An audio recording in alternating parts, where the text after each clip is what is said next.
Robert, how's it going? It's going great. Good to speak with you, Zaid. It's a pleasure. I appreciate you for hopping on. I've got a bunch of questions for you, but let's start with an easy one. If you could explain it to me like I'm five, what is it that your company does? Yes. So Thumzup is democratizing social media marketing. So the other way that we explain that is that Thumzup is the only way that we know of that makes it easy for a brand or a business to pay people cash to post about their brand or business on social media. So it's interesting because we obviously live in such an influencer world. You're telling me that I don't have to have like 1 million followers or anything like that to get involved. Is that right? Yes, that's the idea. And we think that that is transformative, that we really envision a day when hundreds of millions, if not billions of people are being valued by brands and businesses to tell their friends about brands and businesses that they love. We really think this is an enormous opportunity for both everyone who is on social media, everyone who's on the internet, and really transformative for businesses to get better reach. Yeah, I absolutely love the fact that, we have folks that go ahead and post about food and different things like that on social media for free, for engagement, if you will, anyway. So it's cool that they can get a chance to get paid for it. But would you mind kind of walking me through the process of like the user posting and most importantly, how they can get compensated as well? Sure. So one of our first clients is a crystal store and meditation studio in Venice Beach, California. So they went on the Thumzup website and they bought a campaign. So they decided how much they wanted to pay a user to post. In this case, they chose $10. And then they bought 100 posts to load up in our app. Now we charge a 30% on top of that. So we charge them $1,300. So our revenue is the $300, and then the 100 posts are sitting in the queue waiting for the following steps to occur. So then they put signage up in their store, and the signage says, get paid to post. It's got a QR code on the sign. And so the person who's enjoying the store sees this offer, they point their phone camera at that QR code, puts the Thumzup app on their phone. So they take a picture of something in the store that they think that their friends on social media will want to look at, like a crystal, for instance.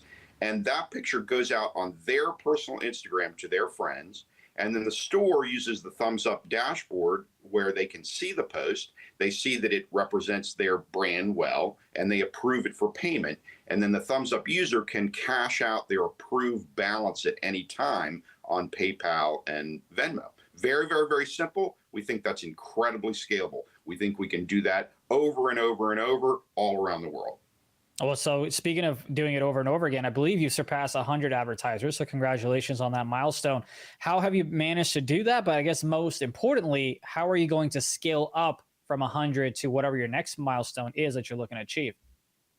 Sure. Well, we have studied how other companies have done what we're doing. We think that there's some similarities between what we're doing in Uber. In the beginning, Uber had to recruit drivers and riders at the same time to give both groups of their community a good experience. So we're doing the same thing with advertisers and with posters. So in the beginning, this is relationships. So in the beginning, we're going to businesses. I'm going to businesses. My team is going to businesses, explaining what we're talking about here.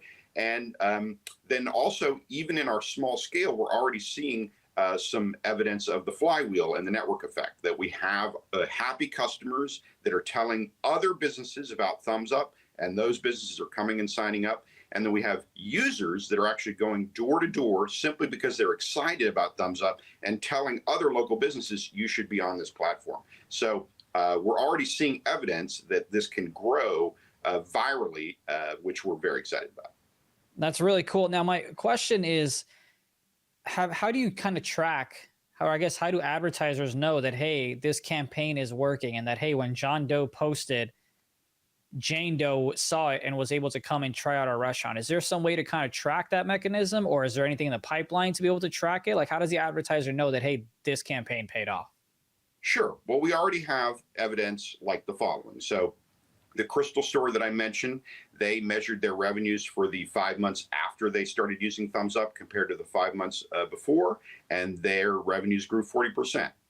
Now, in the current implementation, we cannot exactly say that every bit of that increase was created by the Thumzup platform.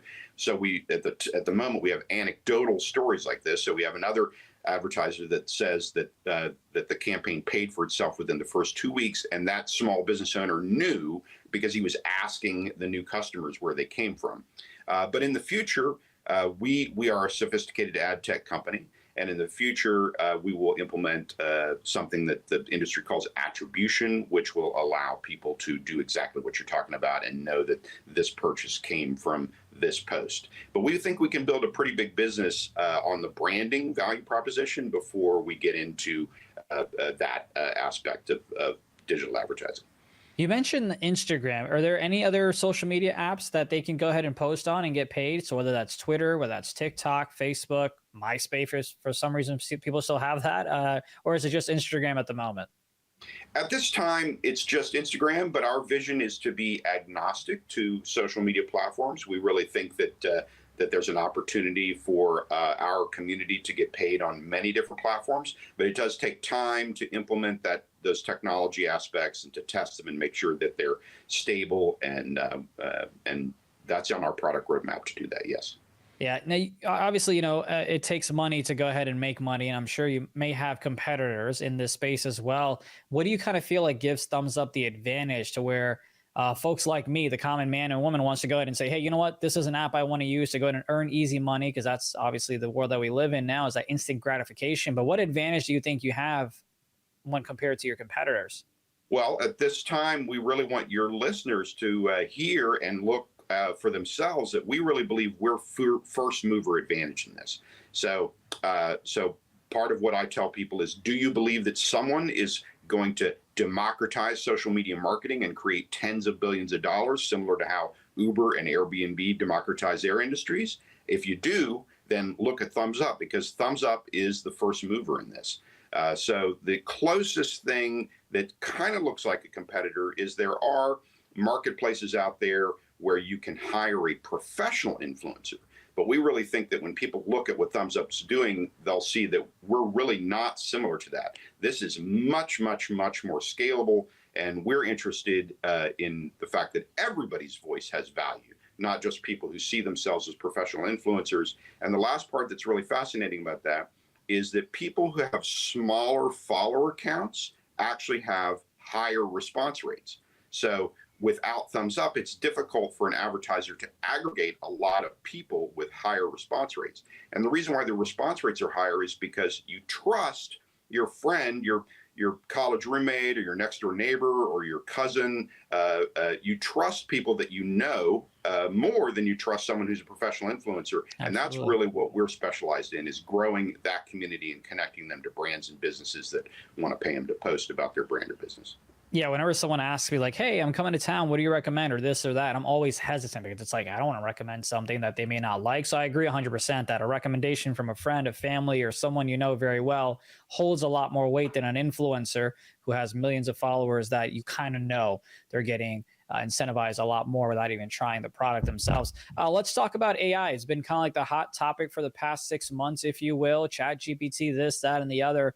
Are y'all utilizing AI in every type of way, or do you kind of feel like, hey, for our business, it doesn't give us the edge that we'd want?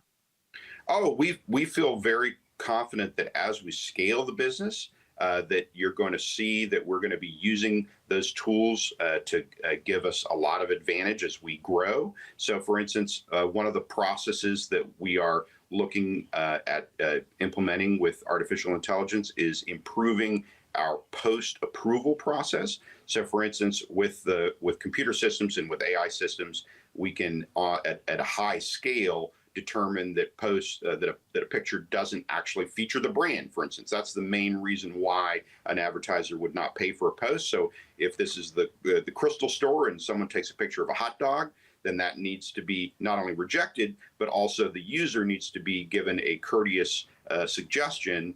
And all that can be done with artificial intelligence to get us into hundreds of thousands, millions of posts a day.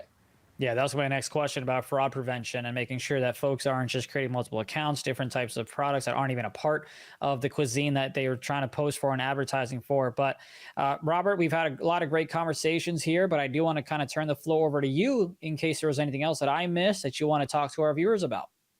Well, one of the messages that we want to send is we want people to be excited about part of the reason why Uber was able to create tens of billions of dollars of value, and Airbnb was able to create tens of billions of dollars of values because of the enormous total addressable market. So we're really hoping that the listeners who are looking at Thumzup really understand how big the total addressable market is. So for instance, just in the United States, there's 31 million small businesses. And on average, 45% of them buy digital ads in any given year. On average, they spend $500 a month on digital ads. So if we get 10% of those US small businesses to buy digital ads and get 20% of their ad budget, that's 1.8 billion in ad revenue on our platform, and our 30% would be 536 million of that. So we really want people to see that that's achievable. We want people to see that small businesses are really loving what we're doing right now, that we're actually giving small businesses that didn't have the time or the money to have any social media presence an essentially automated way to have a social media presence, because their happy customers are generating the social media content. And so we just think that this is a unique situation where there's a tremendous amount of value being created for a relatively small amount of money for an enormous audience. And we really don't believe there's anyone out that's a direct competitor yet.